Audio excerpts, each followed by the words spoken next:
Om Sahana Vavatu Sahano Bhunaktu Sahaviryam Karavavahe Tejasvinavaditamastu ma Vitvishavahe.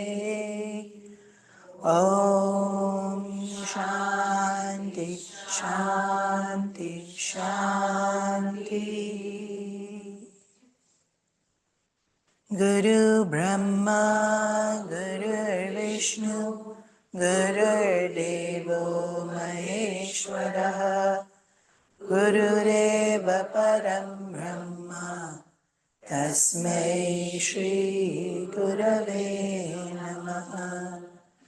Chinmayam Vyapiyat Sarvam, Trailokyam Sacharacharam, Tatpadam Darshitam Yena Tasmai Shri Gurave Namaha. Om Shri Chinmaya Satgurave Namaha. Om Shri Chinmaya Satgurave Namaha. Om Shri Chinmaya Satgurave Namaha.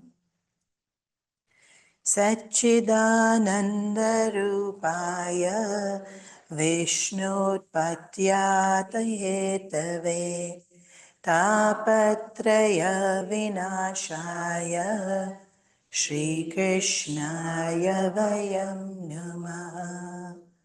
Shri Krishnaya Vayam Namaha. We invoke Shukdev Maharaj and Bhagavan Shri Krishna so that we may hear and speak and understand as he wishes. The Bhagavatam's structured in a way that each canto focuses on one particular message. And here, in the sixth canto, it's an echo from the message of the Bhagavad Gita, Na me bhakta pranashyati. My devotee never perishes. And so sometimes when we hear things, we'll question, which is very natural. Even here in the Bhagavatam, we see that Parikshit is asking questions. Earlier Vidur had asked. And today we're going to see Yudhishthira is asking Narad Muni questions. To question is welcomed. Yeah.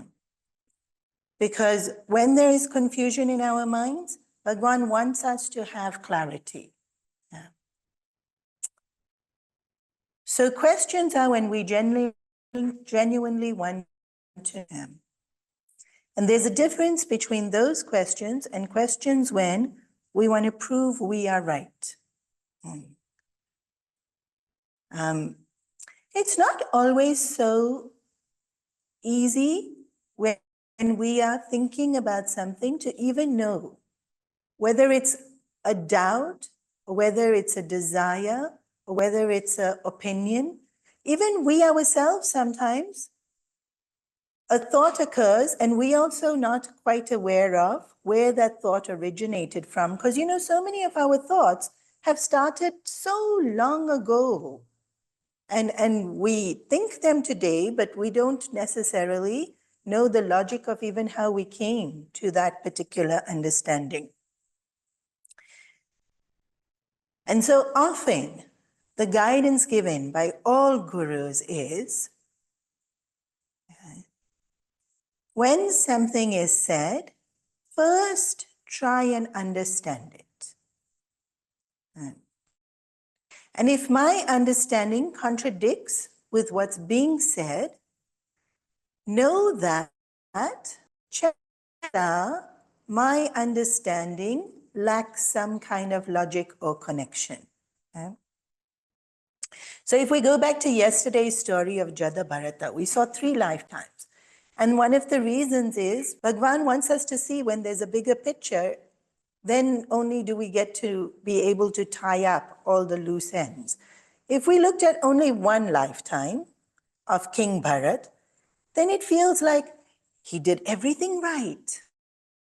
He ruled the kingdom so beautifully. He left the kingdom and had Vairagya. He was devoted to Bhagavan. He was pursuing Bhagavan. And then he got attached and he died. It's like, and the last wish of his of, feeling that, Bhagavan, I loved you so much, and then one deer only, and then that deer also abandoned me. And if you just see that as the beginning and end, then it's horrible. And then you say, okay, we'll see more. He gets born as a deer. Oh, it didn't get better. It got worse. Maybe not in a deer's life. Of course, there's fear. As a deer, you are prey to so many, so there's fear. But then we see the next life and that total clarity that he has. And that even one wish that he had for the deer, he gets back.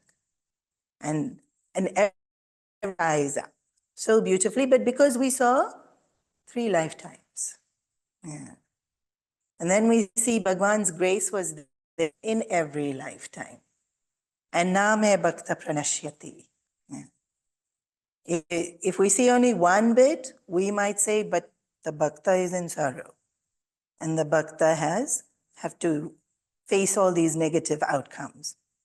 So even in the story of Ajamila, which here definitely we see Nama Bhakta Pranashyati, but then again, you zoom out and you see what he did before, or you zoom into the amount of suffering he has to go through, you see the amount of effort and tapas and the genuine repentance that he did, and then again, the bigger picture helps us.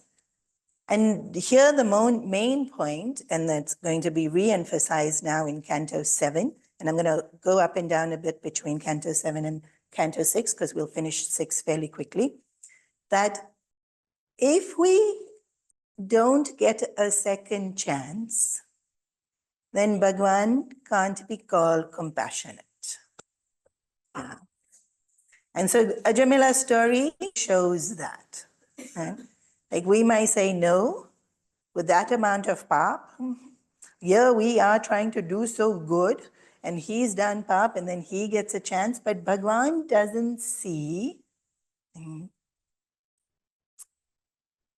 He does see flaws, not that he doesn't see flaws. He sees sincerity of effort more. And so that repenting of Ajamila, and that sincerely now trying to purify his mind, doing tapas in Rishikesh, is given more importance.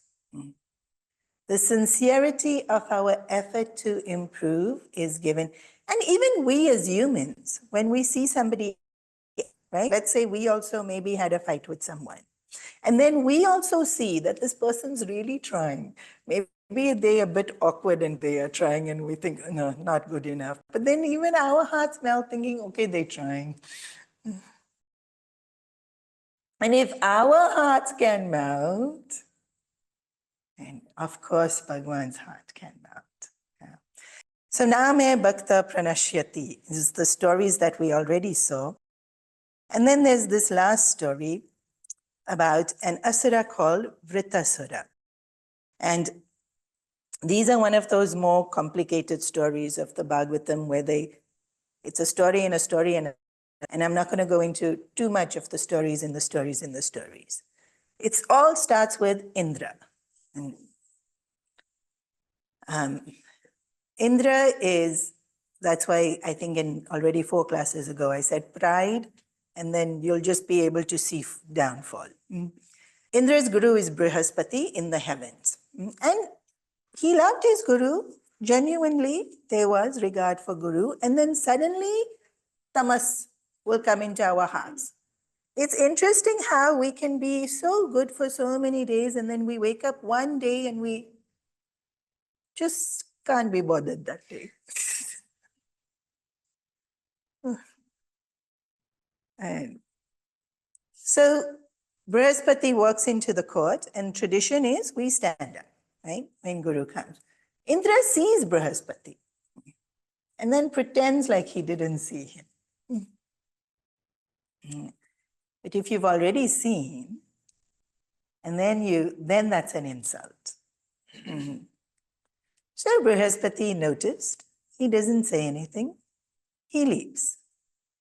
And he thinks, okay, there's no malice in his heart, but if he thinks, if it's no longer needed, Guru is no longer needed, then I can leave. So much dispassion. But this is like so elaborate and offending, and we think it's just protocol and it's superstition when we say or when we hear statements like, insulting of Guru will bring downfall or bad luck or bad karma or is sin. We think, so on. But basically here the idea is, when I'm a student and I feel Guru knows more, and I give that respect to Guru, then I will receive knowledge. And I will listen to understand. But if I feel, no, I'm the same as Guru, I don't need to respect, I won't receive now. Now, even when I listen, I won't be. It's just our minds. It's not superstition, it's just our minds. Now we have closed. And so we're not able to fully receive. And so the statement's very often said, Bhagavan will forgive us if we insult him. But he won't forgive us if we insult Guru.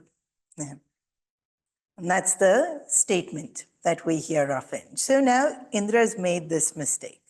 He has deliberately insulted. And now Guru disappears. Now the Asuras are constantly watching because Asuras and Devatas are constantly fighting with it. And strategically, they're waiting for moments where they can. And so immediately the spy goes and says, Indra insulted his Guru. And then immediately the Asura army says, perfect. That means he's losing all his power. Let's attack now. And it's true. They attack. And he had insulted Guru. So he has now lost all his power. And so then the Asuras win. Now Indra thinks, what have I done? Because only after we get tappers for the things we do, that we, what have I done? So now they are looking for somebody that can fulfill this role because Brihaspati, when he disappears, he physically disappeared. Gurus have siddhis and he was able to do so. And so they find Vishwarupa, who is a Pandit. These are just all names to remember because it's hard for me to remember all the names. Vishwarupa, who is a Pandit. Now, Vishwarupa has affinity to the Asuras also. But Indra says, no, you're doing puja for me and you're helping him. And he does help. And he gives Indra the Narayan Kavacha, which is an armor that protects him. And so he goes off into battle and he's able to win because this armor is protecting him. And then when he comes back and he's very has been to help him and he's watching diligently and sincerely and earnestly because now he needs the help. And he notices that Vishwarupa, when offering obligations, also ask for blessings for the Asuras. They are so angry now. You think he would have learned to control, huh? He gets so angry that he immediately cuts off Vishwarupa's head, which is now Brahma Hatya, which is definitely 100% sin. And again, you're learning from this person, you're benefiting from this person, and then this incredible act of aggression. So his father, whose father? Vishwarupa's father, when he finds out that Indra has done this, gets very, very upset. Any father, right? Son has been hurt, and to this extent that he is determined to create someone who can kill Indra. And so he sits down to do this elaborate ritual to bring about someone who can kill Indra. But maybe when we're too emotional, we're not focusing, and he pronounces something wrong. When we do pujas with bhakti, and if we pronounce something wrong, nothing happens. In fact, our mind still gets purified. Even if we've pronounced wrong, if there's bhakti and the intention is, I love Bhagavan, nothing happens. But if I want a certain thing, I want a certain outcome, I want to become king, I want $10 million, too little, $10 billion, I want to attain heaven, I want an asura to do this for me, I want a son, I want this. If I want a particular thing and then I'm doing a yajna to get that, then I have to follow off. And if I make a mistake, then I don't get the result that I wanted. So out of this sacrifice comes a Vritasura. And he's huge and he's horrendous, but he's not going to kill Indra. So he wanted a ferocious asura, he got a ferocious asura, but the one thing he wanted was to kill Indra, and that because of the pronunciation of it being wrong, this person. Now this asura is fighting with Indra. And it's a fierce battle. But the minute this asura sees Indra's vajra,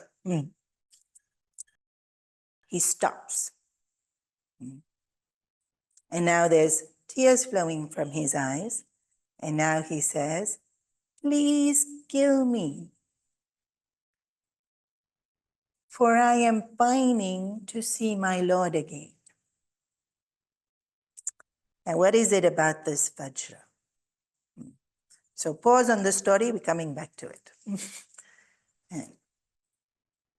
When Indra found out this ritual is being done to create someone who is going to kill him, and then he also gets nervous, and then I need to be able to fight them, and he goes to Bhagavan and says, please help me, and Bhagavan says, only the most powerful weapon in the world will be able to destroy him, and the most powerful weapon in the world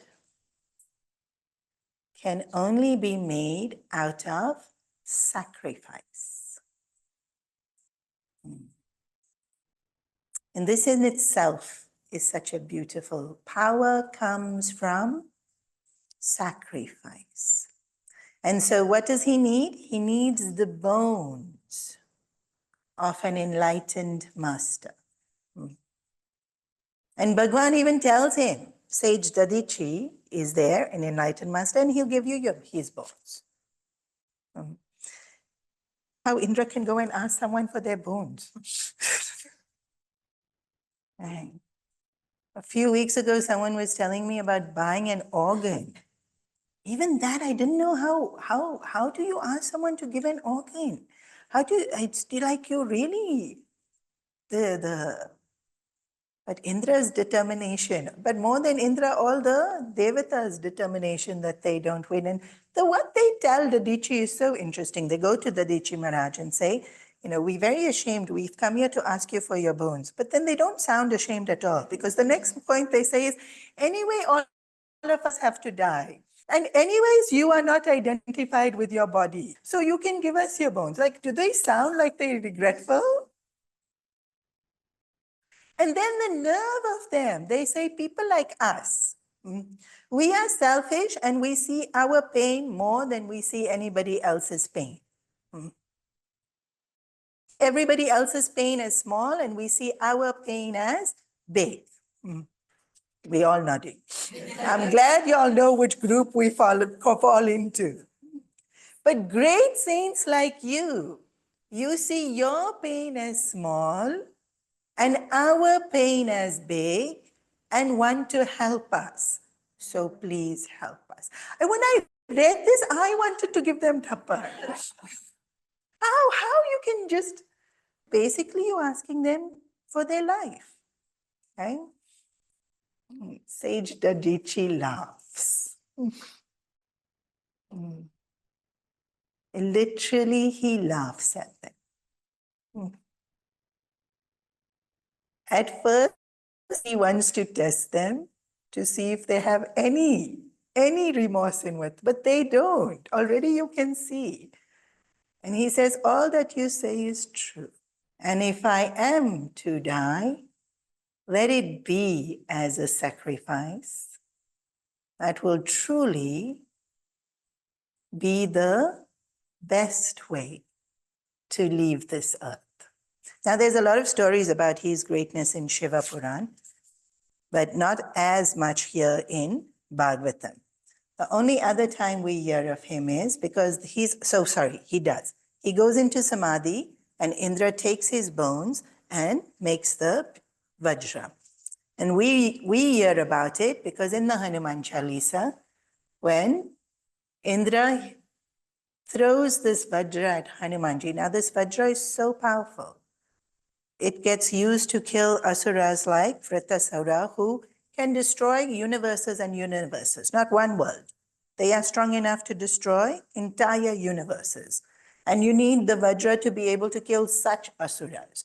And the strength of the Vajra is because it's made out of selflessness. And what does the Vajra get used to fight? Asuras.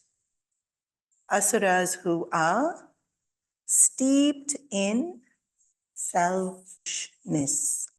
Asuras who are steeped in greed and anger and bitterness.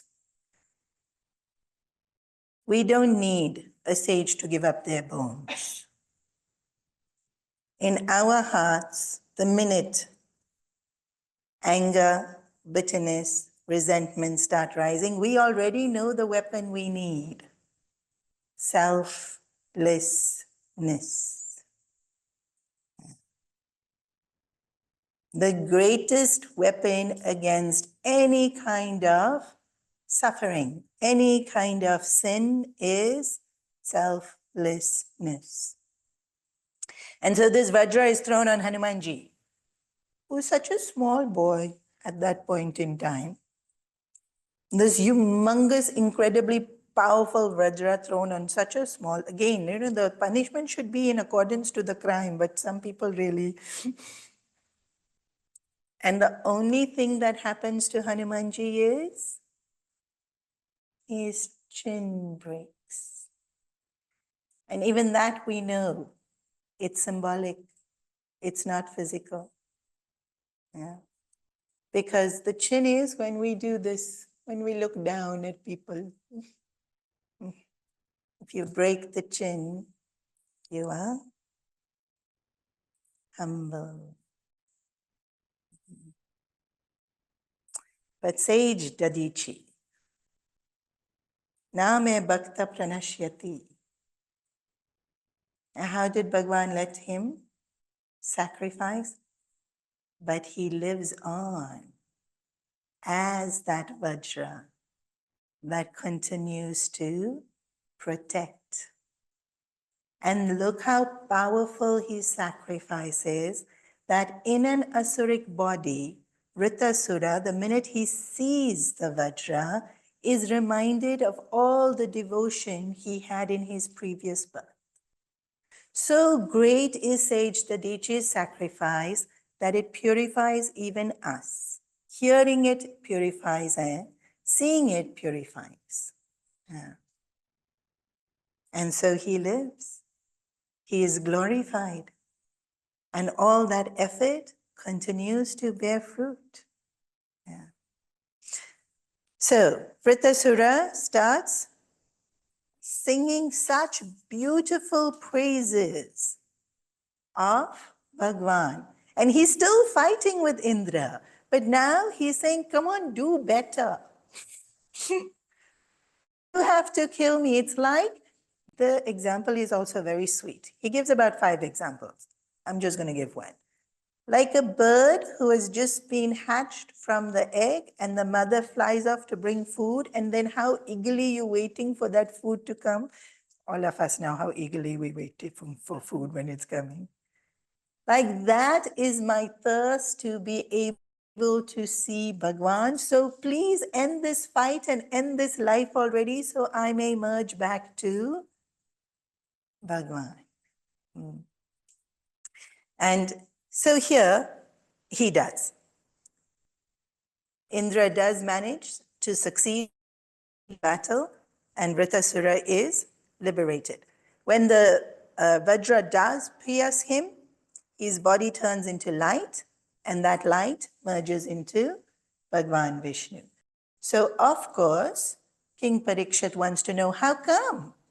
How come such a fierce Asura in the middle of the battlefield now starts praising Bhagwan? And why did he go and merge into Bhagwan Vishnu? So of course, in his previous life, he was a king. And of course, he was a very good king.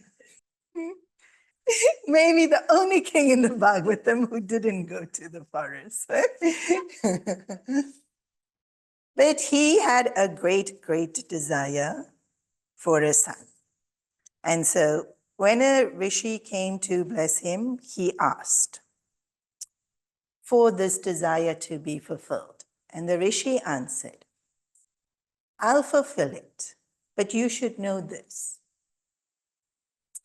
As much joy your desire will bring you, that much sorrow your desire will also bring you. Now the principle is desire. Here it was the sun, right? But it doesn't matter what it is when we desire. We may desire fame. This all of us can relate to, even though none of us are famous. As much joy attaining fame brings you, that much suffering it will also bring you. You desire money. As much joy it brings you, that much suffering it will bring you. It's the principle is true for whatever it is that we are desiring. Yeah. And he in that life said, no, I still want. And that's what we also all do.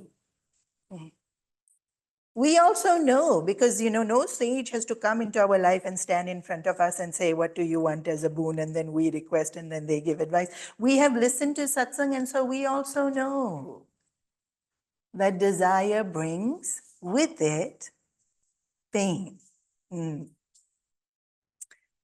Or sometimes discomfort, not full-on pain. And we still continue to ask for it. And so it is good for us to remember when the suffering comes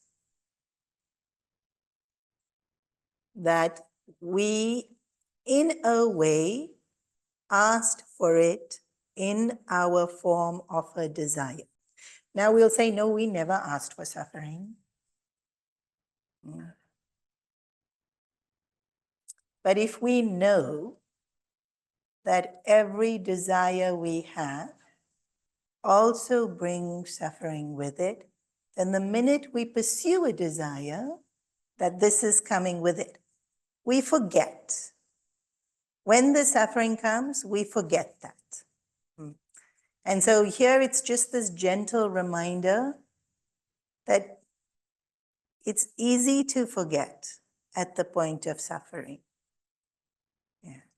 That when we desired it, we knew clearly. But na me bhakta pranashyati. So he went through his desire, he went through his suffering, and then after his suffering, he actually did a lot of tapas. And like I said, some days we don't know what guna comes into our mind. And one day when he was watching Lord Shiva give satsang to a crowd, he insults Lord Shiva. And just sometimes Bhagwan's Maya, only some karma has to get fulfilled, some vasana has to be finished. And so Parvati ji, and it's so sweet, Bhagwan Shiva never curses. Even when Daksha said something to him, Bhagwan Shiva didn't curse. He didn't complain. And he said he's like a child. When, as a king, his name was Chitrakuta, when he says something about Bhagwan Shiva looks at Parvati and says, don't get angry. People, when they're sleeping and they turn and they toss, they mutter something. But Parvati ji was, no, he insulted you. And Parvati ji curses him and he becomes this horrible asura. But the minute he sees selflessness, he's once again reminded of all the devotion and the wisdom that he gained in that previous life. So some karma might be pending, some vasana might be pending, and so some leela we still have to go through. But na me bhakta pranashyati. And so Canto 10 focuses on this bit. Some vasana has to manifest. But Bhagavan in chapter 7 talks about it as gunas. We familiar with gunas? Sattva guna is when we very pure, thinking very freely, and we are filled with lots of love and nobility. Rajas is when we are a little bit more restless and we want this and we want to go there and we want to do this and that little bit restlessness comes into us. Also very dynamic. Rajas people can accomplish phenomenal amounts. But sometimes in Rajas, in accomplishing the phenomenal amount, you hurt a whole bunch of people in the process also. Because you're just so gung-ho. And tamas is the mood of this, forgetfulness, carelessness, but the most prominent form in which we experience tamas is indifference. Like when teenagers look at you and say, whatever, tamas. And we also, lots of things will be happening and we think I should do something, I can help them. They're making a mess of things, I can actually do that well and help them. And then we think, This indifference is tamas. When I can and I don't. Now, sometimes I can and I'm fully alert and I don't. That's tamas only. When I can and my mind's too dull. And so I don't even notice that it has to be done. That's also tamas. When these gunas come into our mind, they are a result of, number one, maya, number two, our own past karmas. So if in the past some karma I did, and then right now the guna of rajas will be in my mind. Now what do I do? Or in the past, because of some karma, the guna of tamas comes into my mind. And then even worse, it's Bhagwan's Leela and rajas comes into my mind. Like we saw with Diti, and she had that insatiable lust at that moment in time only. Or even with Indra. Well, Indra, I don't know if it was Bhagwan's will, but sometimes very clearly it's Bhagwan's will only. The Sanat Kumars got angry and cursed Jay and Vijay. Bhagwan's will only. So anger comes in my mind and it's Bhagwan's will. Or tamas comes in my mind and then it's just Leela playing out. Now that's more rare. You have to be grateful for that to be happening. For most of us, it's previous karmas manifesting as this guna. Emphasis of Canto 7 is, whichever guna comes into your mind, worship Bhagwan with that guna.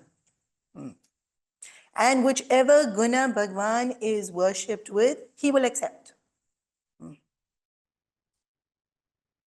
And so here now King Parikshit hears this and he hears the story of Vritasura and he hears, and he asks this question, what do you mean that he will accept any guna? And so now Shukdev Maharaj is quoting Narad Muni talking to King Yudhishthira. And it's so sweet because when he doesn't say Yudhishthira's name, he says your grandfather.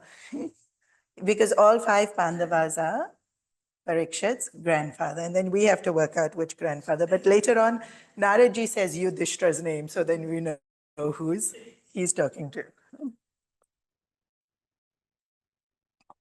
And he gives the example, first and foremost, of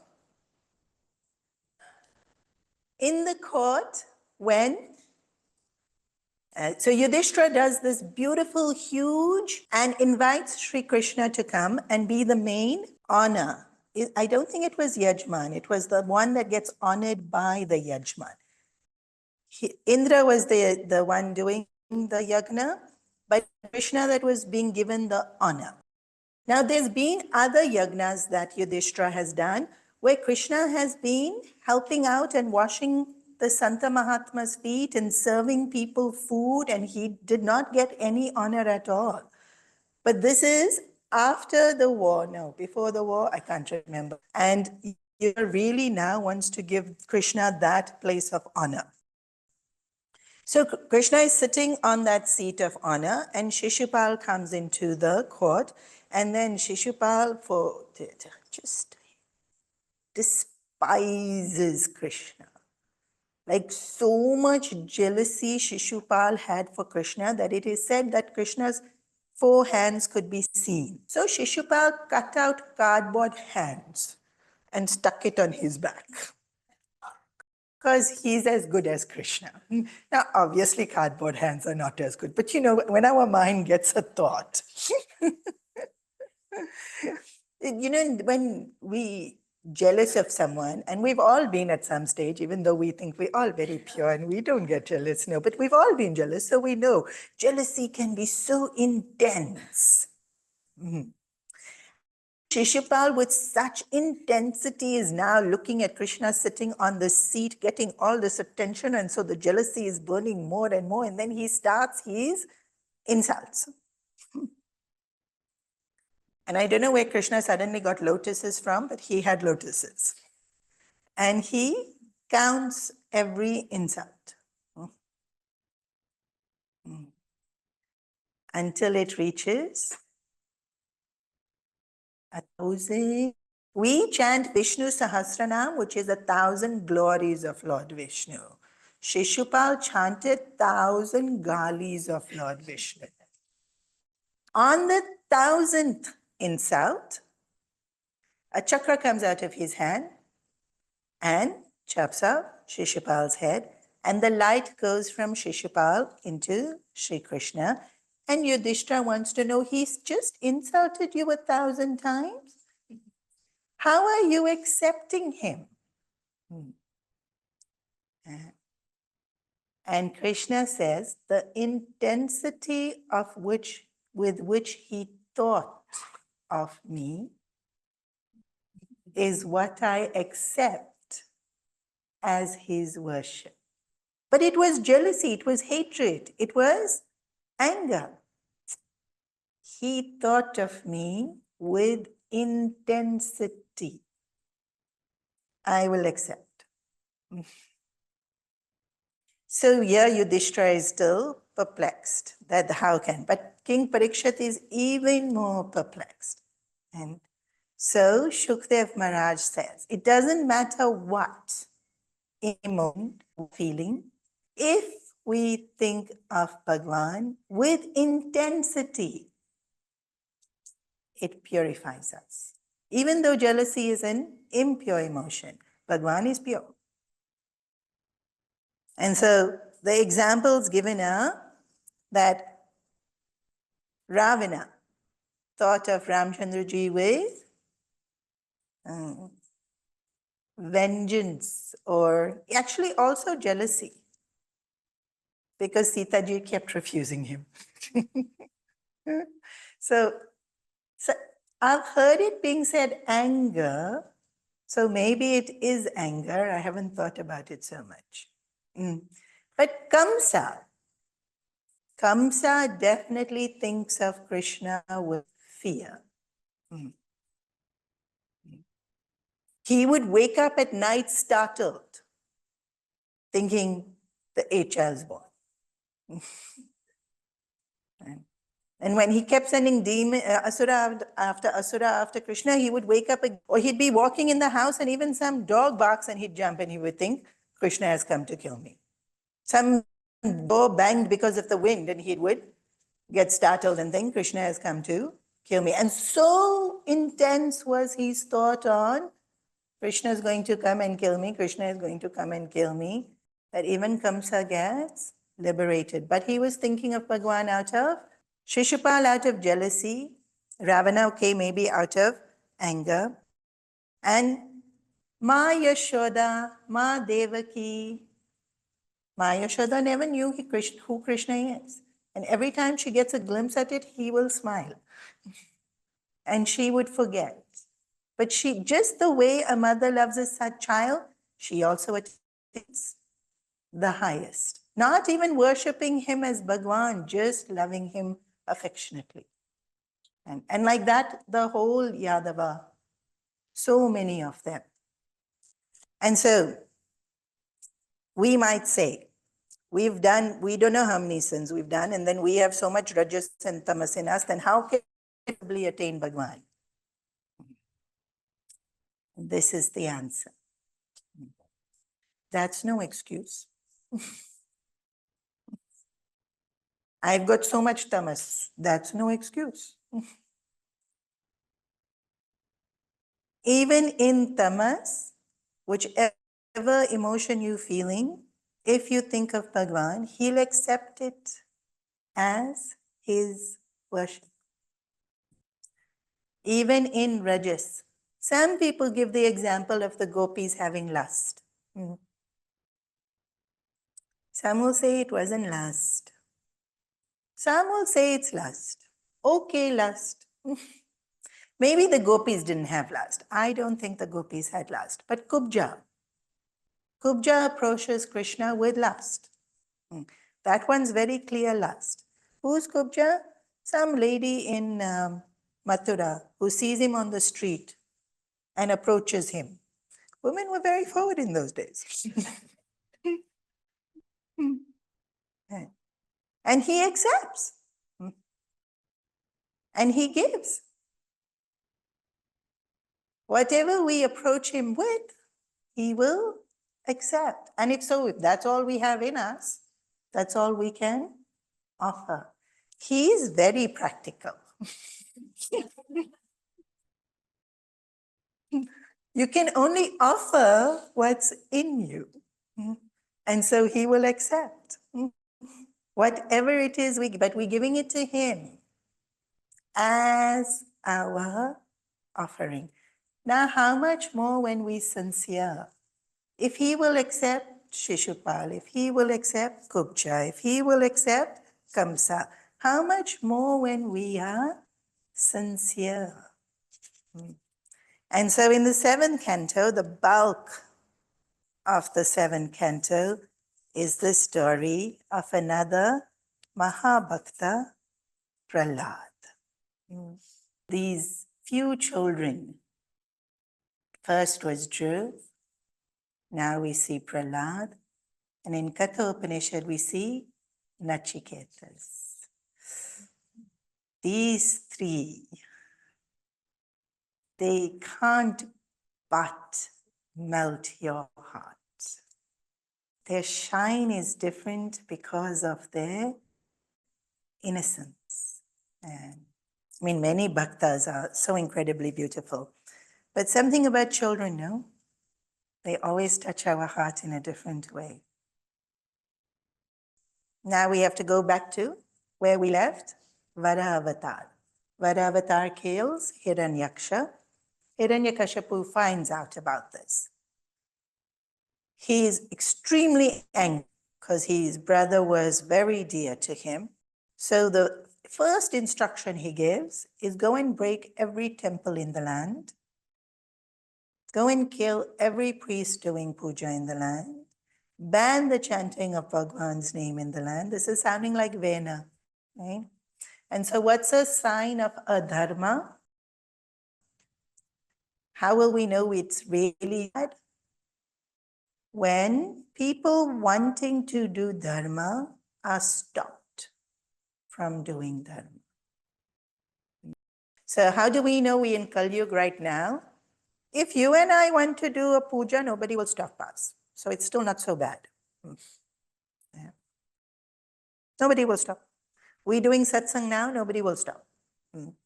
But because we are here in the ashram, that's why nobody will stop.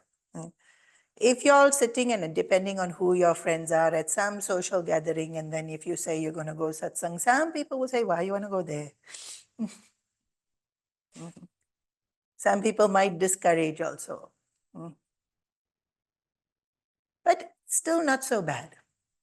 Depending on which circle you are socializing in, you won't get stopped, but you'll be discouraged. There are few circles where you'll get stopped. Not allowed to be vegetarian, not allowed to do this. Few. Why? Because it's already Kali Yuga. Yeah. But it's still not so bad. Because we can do satsang. Nobody's stopping us. We can do puja. Nobody's stopping us. But we know dharma has grown greater than dharma when people wanting to do dharma get stopped. This is what Hiranyakashipu is doing. Banning it in the country, and people who are doing it get killed. And so the regime of a dharma is so huge. But this is very fascinating about Hiranyakashipu. He gives the order and then he goes straight to his brother's family and his mom, and he is consoling them. And he is talking. And what does he say? Because after all, every body has to die and the Atma is eternal. And with that which is born has to die, and so we now pray for his soul. This is very good advice he's giving. Is this really Hiranyakashipu? Yes, because after he leaves the house, he starts doing tapas so that he can become immortal. What advice did he just give? Everyone who is born has to die, and there's no point in grieving that which is inevitable. All perfect Bhagavad Gita shlokas coming out of Hiranyakashipu's mouth. That's exactly what is written in the Gita. And now we'll pray for his soul, which will remain eternal. Next moment, he's doing tapas, so he never dies. This is Asura. Everybody else's suffering is small.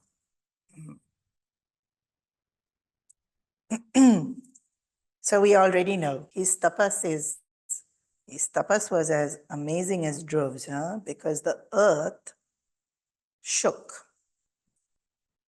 Even when Dhruva did his tapas, the earth tilted. Even when Hiranyakashipu does his tapas, you must remember, he's no ordinary person. He had reached Vaikuntha already. His mind is very strong. Yeah. The earth shook. And tapas means heat. Yeah. So the entire earth started overheating. So the devatas begged Brahma, please go give him boon. Living on this earth while he is doing this tapas is suffocating for us. See, when we ask for things, we should be careful.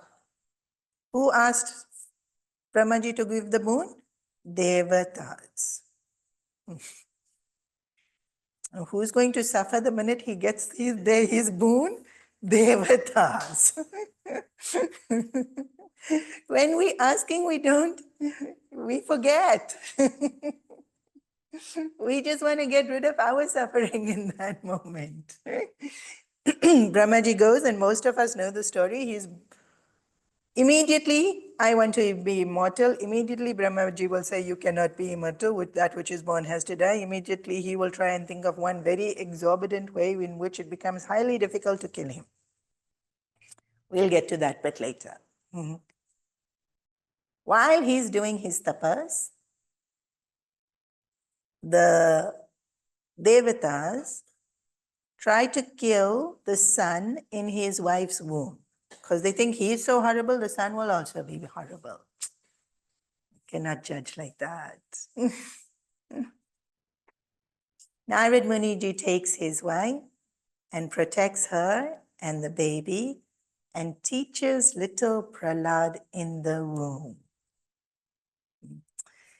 But you know, the line given here is, Naradji said he didn't have to turn the baby's mind to Bhagavan because his mind never turned away.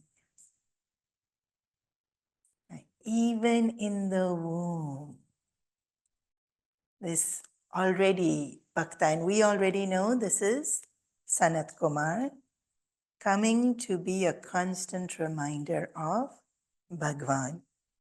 And so, he is born. Hiranyakashipu has finished his tapas, and when Prahlad is born, the description given of Prahlad is so beautiful that he had immense respect for nobility, his gurus, his elders. He spoke only the truth, that he had complete control over his senses, and he saw and treated everyone around him like they were his own self. He stood in front of elders like a servant and loved all his peers. Even the description of him is 3 pages long when Prahlad is born. So we'll do this bit of the story quickly. All of us, most of y'all know the story already, right? Yeah.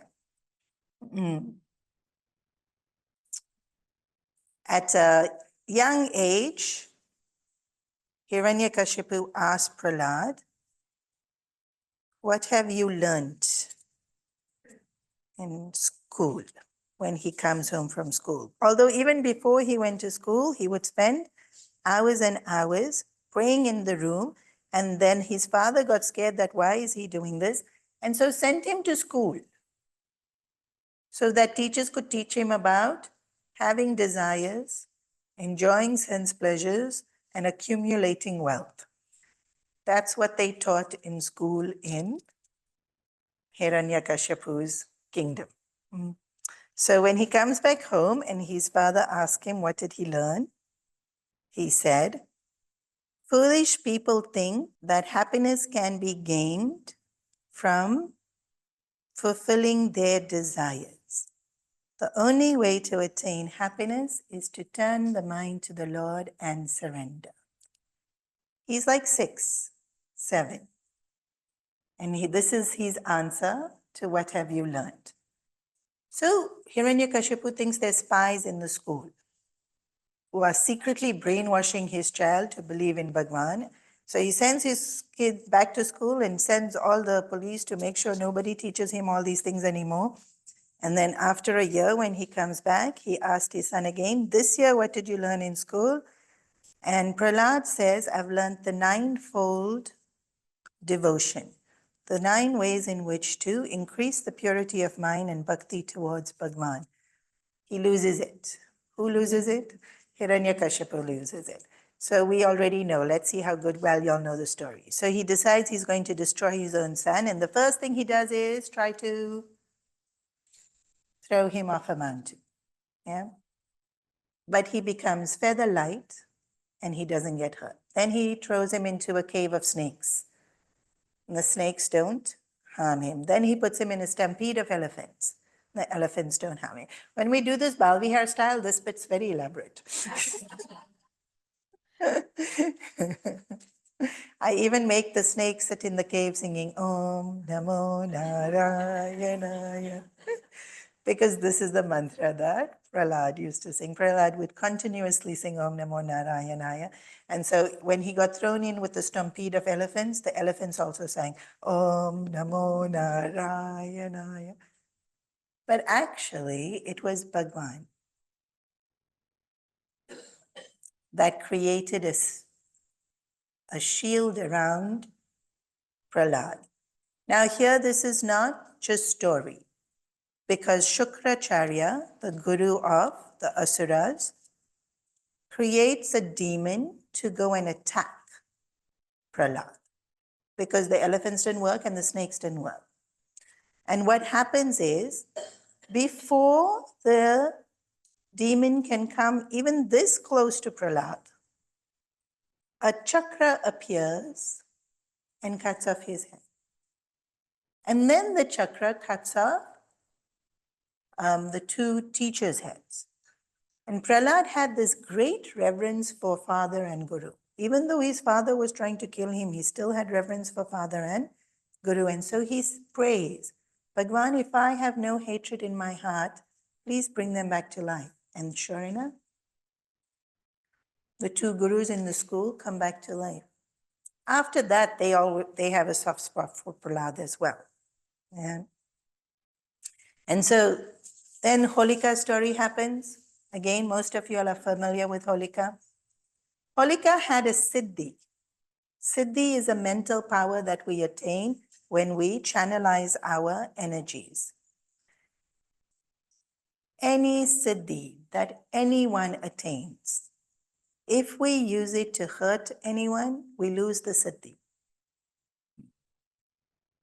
And so, of course, when Holika takes Prahlad with the intention of burning him, she loses her siddhi and fire burns her. Yeah. Please note, what's our greatest weapon? Selflessness. Even when the mind gets strong, the minute we want to hurt someone, whatever strength the mind already had weakens.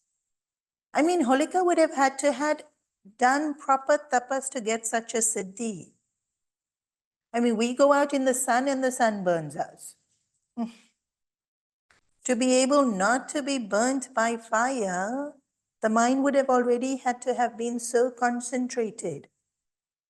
Energy would have been so single-pointedly channelized. It's so nice to hear the stories, and they're lovely stories, but we have to understand the extent that the thing that weakens us is wanting to hurt other people. The thing that weakens us is when we think we are more important than others, because remember, the underlying basis is Krishna is in every single heart. And so when we want to hurt another person, that's Krishna in their heart. The Krishna in our heart won't allow us to hurt. And so mind becomes weak. And so sometimes we might be doing so much puja part at home. And then we might be thinking, but why nothing's happening? I'm doing the chanting, I'm doing the satsang, but nothing's happening. Still getting burnt by the sun. If we do the puja will reap its benefits. But if we think thoughts, those will also have consequences. And so we're constantly working against ourselves. We chant Bhagwan's names and we uplift ourselves, and we get angry and irritated with someone and think, and then we bring it down. And then we do puja and we uplift ourselves, and then we'll get jealous that somebody is something. And then we bring it back down. And then we do puja and we lift our mind, and then we'll get, it rained and all my plans got cancelled, and, poor me. And I'm giving very small examples because it starts small only. Of course, we have bigger thoughts, and you yourself recognize the bigger thoughts, but we don't recognize they start small only. Our jealousy starts small, our anger starts small, and then they grow. And so Holika is such a nice reminder to us. All our efforts that we put in gets diffused when we entertain hurting another person. Now, immediately when I say that, most people will say, I don't want to hurt people. Really?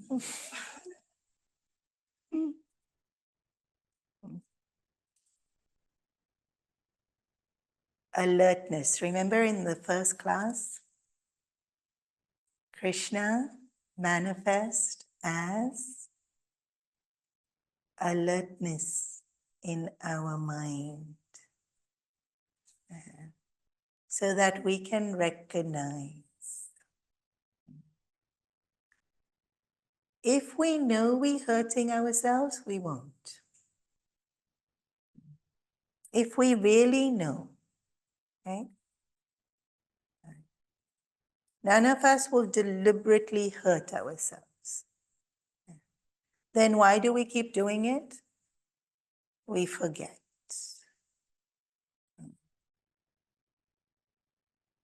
Or that desire is so strong. And then earlier when I said it, we didn't want to believe it, but we desire something with such intensity, already knowing that desire brings pain. But still, no, I want.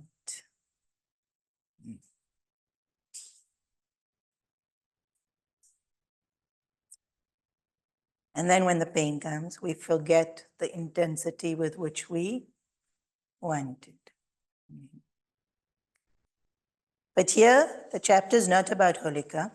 The chapter is about Prahlad, manifesting the most beautiful sattvic vasanas.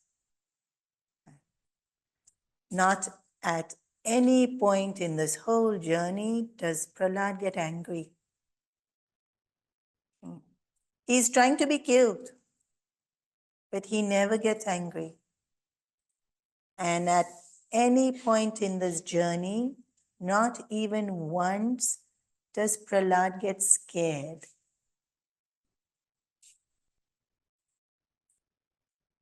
How often we get scared in a day is interesting to note. You'll say, no, I don't get scared. Anxious? Stressed? How often in a day we get stressed? We late, there's traffic, we'll get stressed. And what's our desire here? To be on time. Prahlad, they're trying to kill him, and there's zero fear. Thrown in with stakes, zero fear. Thrown off the mountain, zero fear. How? You know, when Bhagavan manifests, because we already all know the story, we know Bhagavan's just going to come just now he's coming. Be patient. Prahlad tells Bhagavan, I knew you were there. You are closer to me than I am to myself. You there? What was there to be scared of? And even if they did kill me, you there? What was I there to be scared of? Like this insight that Prahlad had. If you are everywhere, this is Prahlad's words, You are everywhere. And if you are everywhere, what is there to be scared of? And then, Bhagavan's going to ask him for a boon. And then he replies, if you are everywhere, what is it that I can possibly ask for? Look at Prahlad's immense clarity. And seeing Prahlad so calm irritated Hiranyakashipu more. And so he demands, how dare you stand in front of me unafraid? Exact words of Hiranyakashipu. And Prahlad doesn't answer because he's so respectful. He doesn't answer. But when Hiranyakashipu insults Bhagavan, then Prahlad answers. Then Prahlad says quite a bit about the glory of Bhagavan and the foolishness of us to insult him. And then, of course, Hiranyakashipu is going to get even more angry, and then Everybody already knows. He says, you say he's everywhere. Is he in this pillar? I'll show you how great your Lord is. He takes his sword and he hits the pillar. This is my favorite part of the story. Usually when a sword hits a pillar, you should get a clunk sound. That's not the sound that came. From the pillar came the roar of a lion. And Hiranyakashipu stumbles back because the roar of a lion, if you've heard it, you will know, your hair will stand. We only hear it in recordings. I've lived in Africa. You hear it, your hair will stand on end. And every bit of you will say, run.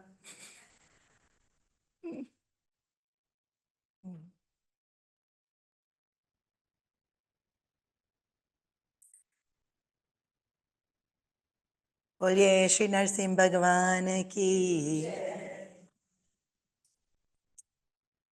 Out of a pillar, out of stone, Bhagavan comes out of stone. He grows, he's huge. From the pillar is from the floor to the ceiling. He's as big as the space allows him to be. And he reaches for Hiranyakashipu, and Hiranyakashipu dodges. And he slips through Bhagavan's hand. So Hiranyakashipu gets confident. I've never actually seen it, but it's been likened to a cat playing with a mouse. Have you all seen it? Apparently, you shouldn't play with your food, but cats didn't get that memo. Lions are cats. They let the mouse feel like the mouse is getting away, and just when they get far enough, they hold the tail.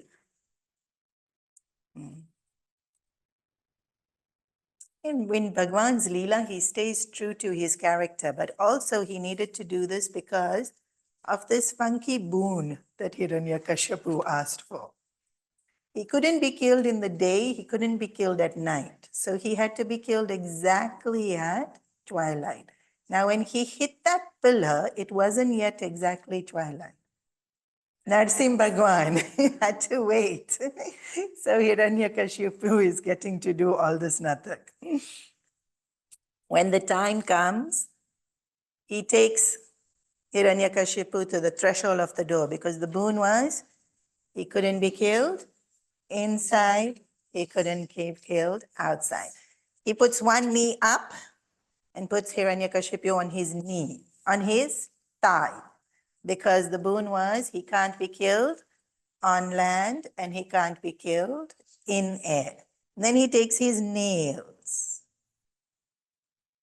and just like lions do, he tears open the belly of Hiranyakashipu, because the boon was he can't be killed by a weapon and he can't be killed by hands. But claws are not hands. This story also always reminds me, all these asuras that ask for these boons, you're basically asking for how you want to die. Like, really, you asking for a boon? Like, have we not heard enough stories to know? Like, you tailor making how your death is going to be. If you see an animal in the wild perform a kill, the adrenaline of it stays for a while. Because you need that much testosterone to be able to kill. And so Bhagavan too in this form, the momentum of that act of aggression keeps going. And so the devatas are cheering that Hiranyakashipu has been killed, but Bhagavan still looks ferocious.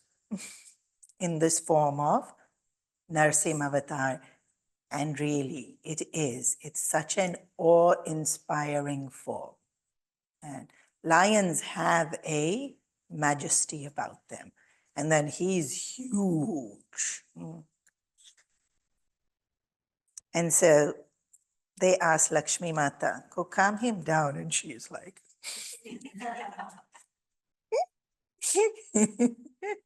that won't work.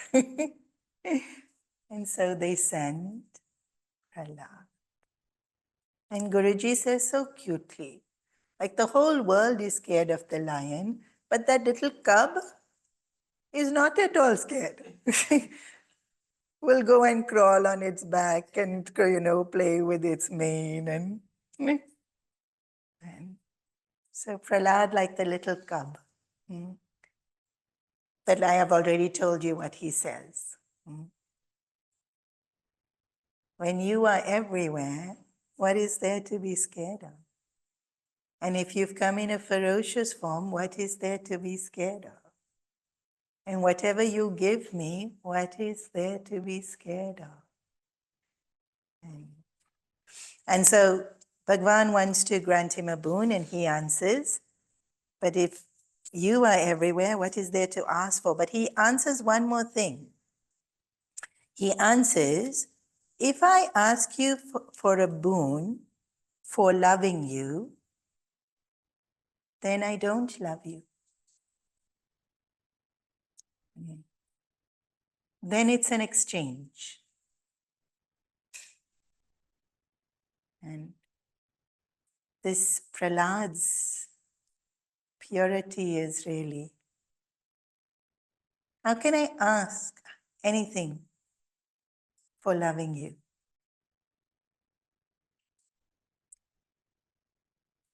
But since you want to give me something, I ask, let no desire ever come into my heart except the desire for you.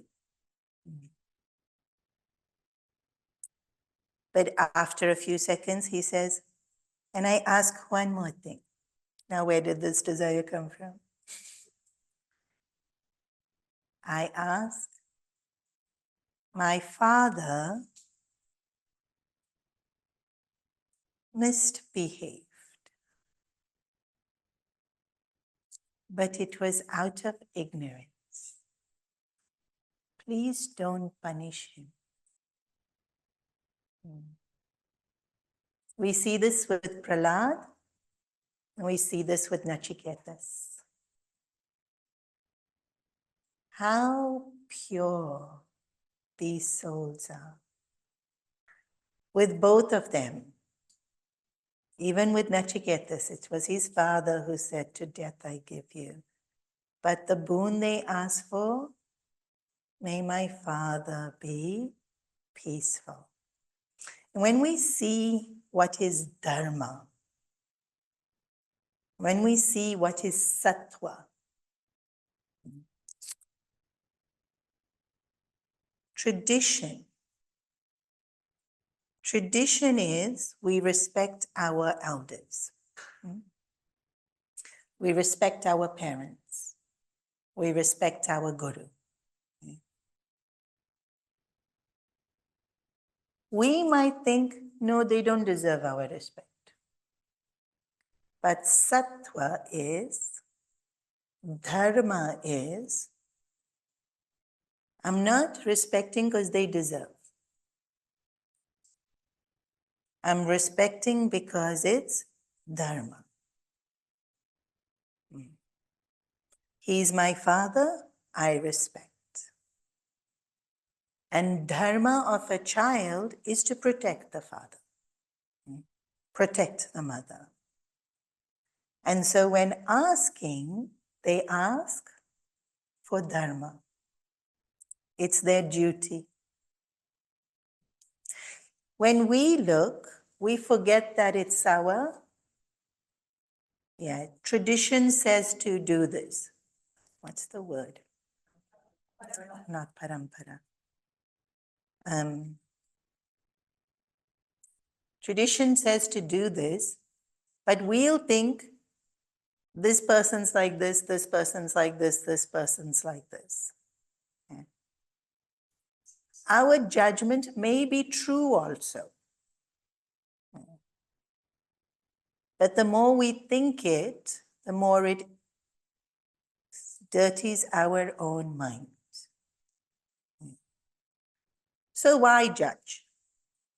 Even if it's true, leave it be. I can't change anyone else. I can change only myself. If I see something in parent, in guru, that I don't like, don't do, don't take, don't repeat.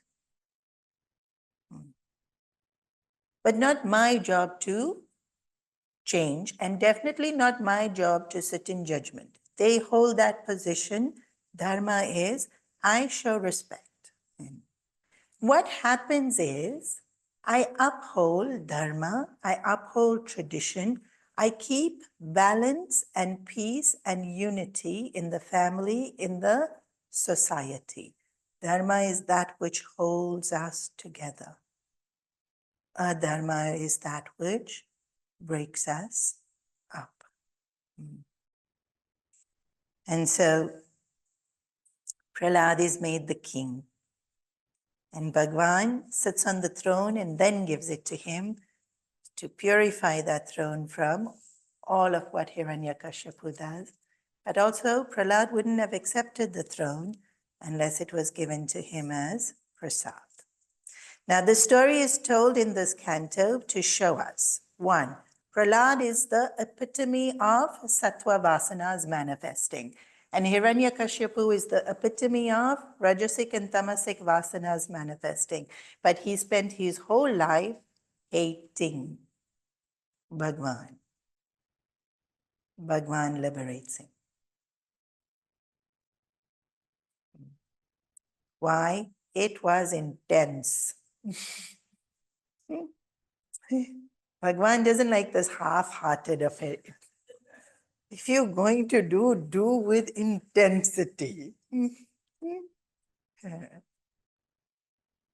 Hiranyakashipu's hate was intense, but it was directed to Bhagavan.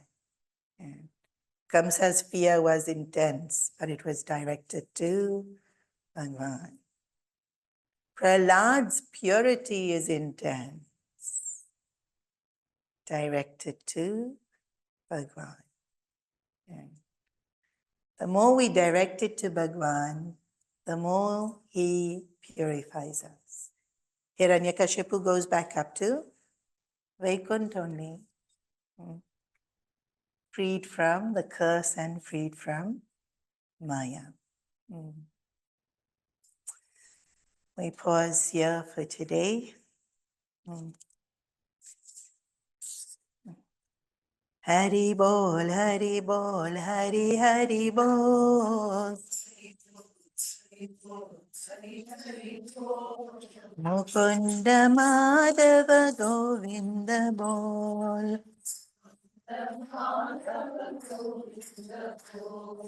Hari bol, hari bol, hari hari bol.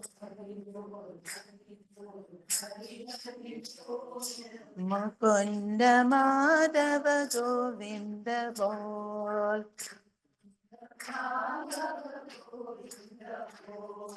Keshava Madhava Govinda bol.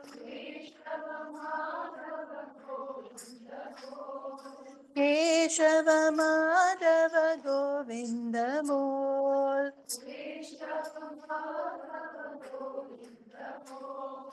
Mukunda Madhava Govinda bol.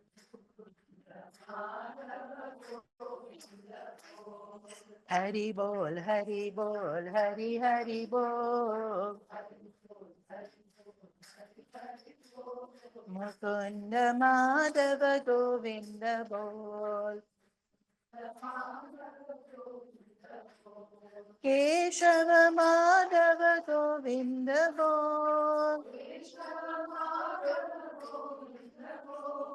Mukunda Madhava Govinda Bol.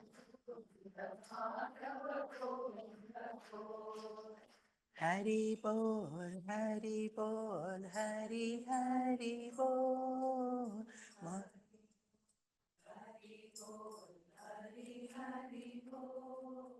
Mukunda Madhava Govinda Bol.